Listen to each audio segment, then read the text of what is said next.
আসসালামু আলাইকুম। এখন যেহেতু শীত পড়ে গেছে তো হাঁস না হলে তো চলেই না। এখন হাঁসের মাংস খেতেও মজা লাগে, কারণ হাঁসের মধ্যে চর্বি হয়, তেল হয়। তো আসেন আমরা রান্নাটা করি। যে পেঁয়াজ মরিচ দিয়ে দিয়েছি, পেঁয়াজ দিয়েছি, আদা রসুন থেতো করে দিয়েছি একটু। আর এমনিতে আমি টমেটো দিয়েছি 2টা ছোট ছোট দেশি টমেটো। আর আদা রসুন জিরা একসাথে করে পেস্ট করে নিয়েছি। ধনিয়া একসাথে দিয়েছি। তারপরে মরিচ গুঁড়া দিয়ে দিচ্ছি, হলুদ গুঁড়া দিয়ে দিচ্ছি, তারপরে হচ্ছে লবণ দিয়ে দিচ্ছি স্বাদ মতো। আর আমার হোমমেড তৈরি করা যে গরম মশলার রেসিপি আছে সেটা দেখে নেবেন পারলে, ওটা দিচ্ছি।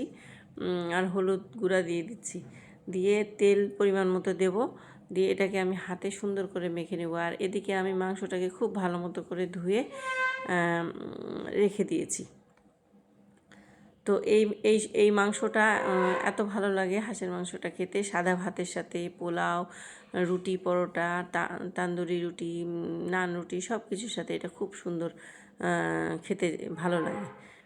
তো অবশ্যই বাসায় এভাবে করে ট্রাই করবেন, খেতে কিন্তু খুবই মজা লাগে। দেখেন তেল দিলাম, দিয়ে হাতে মেখে নিলাম, মশলাগুলোকে খুব ভালো মতো হাতে মেখে নেব।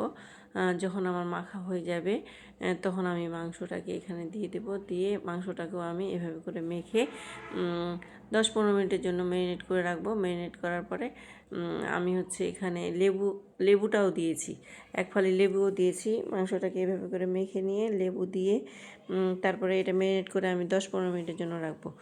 10-15 মিনিট পরে আমি চুলায় উঠিয়ে দিব। যখন চুলায় মাংসটা ভালো মতো বলক উঠবে তখন আমি হচ্ছে প্রেশার কুকারে এটা মুখটা বন্ধ করে দিব। যখন 2-3টা সিজ দিয়ে দিবে তখন আমি প্রেশার কুকার খুলে এটাকে আমি কষাবো।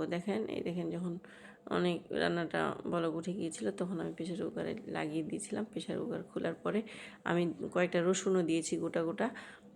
তারপরে আমি এটাকে অল্প করে পানি দেবো আর কষাবো, অল্প করে পানি দেবো, কষাবো। যখন কষানো হয়ে যাবে, তেল ভেসে উঠবে, তখন আমি ওটাকে পানি দিয়ে দিলাম একটু ঝোলের জন্য হালকা সামান্য।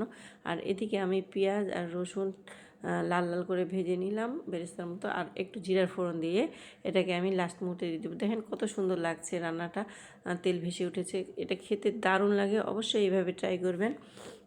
তো ততক্ষণ পর্যন্ত ভালো থাকবেন। আল্লাহ হাফেজ।